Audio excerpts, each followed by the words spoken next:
Good morning, JSU, Purdue, Lehman College, and Notre Dame. Today is Wednesday, April 8th, and we're about to kick off another great day in science.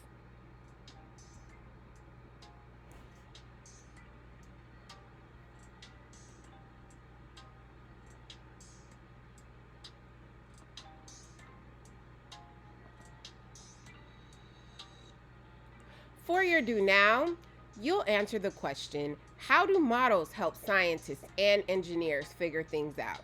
We've talked about models before, so we all know that models help us to understand the world around us. It's pretty much a diagram or a shape or a picture or even our way of building an object that relates to science in one way or another.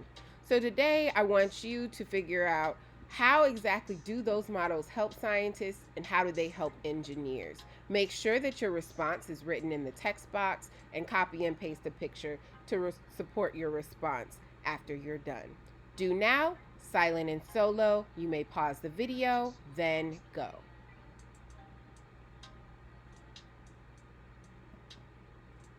Surprise! We are going to be doing a simulation today. I know a lot of you have asked a lot of questions about when we'll be doing simulations, and today is the day. So, the first thing you want to do before you do anything is make sure that you're signed into Clever. Your screen is going to look a little bit different than mine because I'm signing in as an administrator and not a student. When you get signed into Clever, make sure that you go to the Earth system. It's the one that has the picture of Ferris Island. Then when you get to your apps, make sure that you sign into the Earth system sim.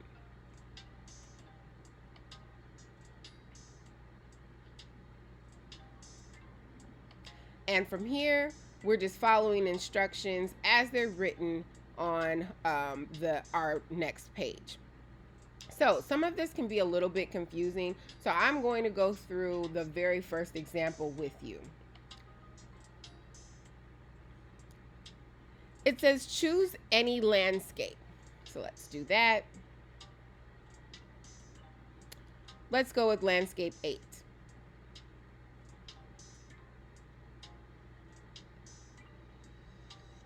Next direction reads, in run, check that the wind is off and the water molecules toggle is on.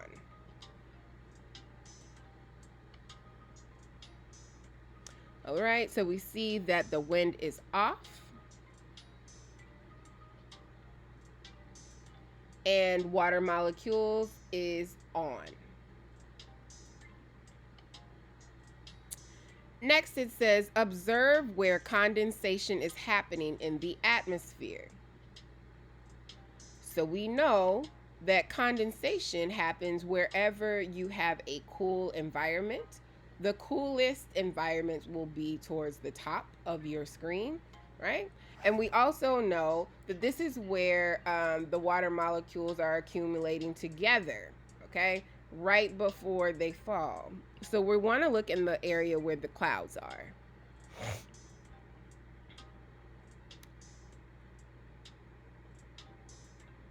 So next it says press analyze, then replay to make further observations. Use the slider to scroll to just before the rain begins to fall.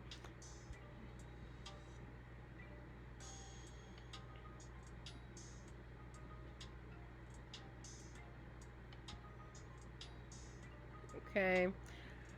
So now is the part where we have to actually click analyze so we can get a closer look and have access to some more features.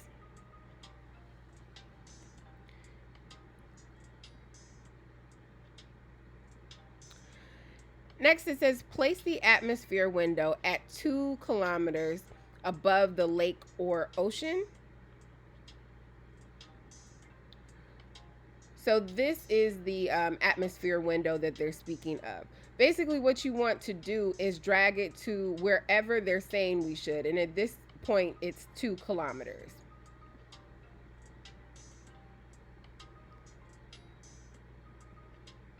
So we're going to make sure that our window is right at the 2 kilometers line, and it is.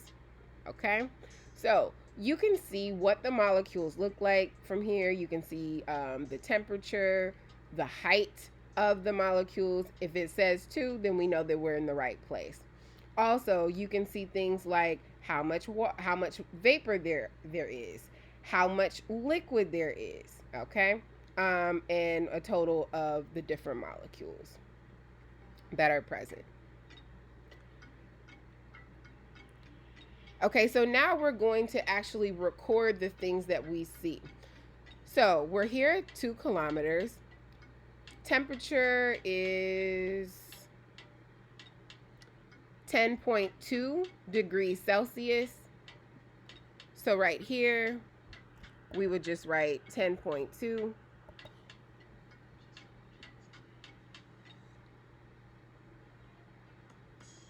Next thing they want to know is the water vapor, or the number of molecules. So down where we have vapor, it says 4. So we would write 4 in our chart. Now it wants to know liquid water, number of molecules. So we would go down to liquid. We see that it's 0. So we would type in 0 into our chart. Super easy, right? Takes a little bit of time, but overall it is pretty easy. So you would be responsible for filling in the remainder of this page. You may pause the video and begin.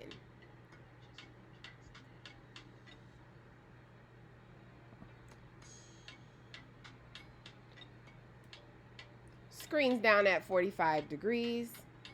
Eyes on me in 3, 2, 1. That was a trick question. Your eyes can't be on the screen if it's at 45 degrees. Yeah, I know. Stop, Miss Bell. So we're on the next page. We're now at our exit ticket. You are going to answer the following questions by typing your responses into the text box. Now that you've done all of the work, you've collected your data with the simulation, you're going to answer, how does temperature change as you get higher in the atmosphere? Take a look at your data. See what trends you notice in the temperature column. Are they all the same? Do the numbers get bigger the higher you go up in kilometers? Do the numbers get smaller the higher you go up? Or are there just random numbers all over the place? Is there really no pattern to begin with? You're going to consider all of that before you write your response. Number 2, how do the amounts of molecules in water vapor and liquid water change as you move from 3.0 to 4.0 kilometers in the atmosphere? So we're going to go back to our data, look for the liquid molecules, right? And see how they change from 3.0 to 4 kilometers. Then number 3, where does water vapor condense the most? Why do you think more condensation is happening there than in other areas of the atmosphere? For this, you may want to go back to the simulation, play around with it, and then write your answer down. So this concludes the end of our science class for today. Thank you so much for all your attention and focus. I hate that I won't be able to really interact with you guys over the next week, but I really appreciate you guys for all of your hard work in distance learning, all of your dedication. Please don't ever think that that goes unnoticed. What you do is always important. Every day that you're working and you're giving your best. I hope to see you all in the next video or in office hours. Have a great day. Bye.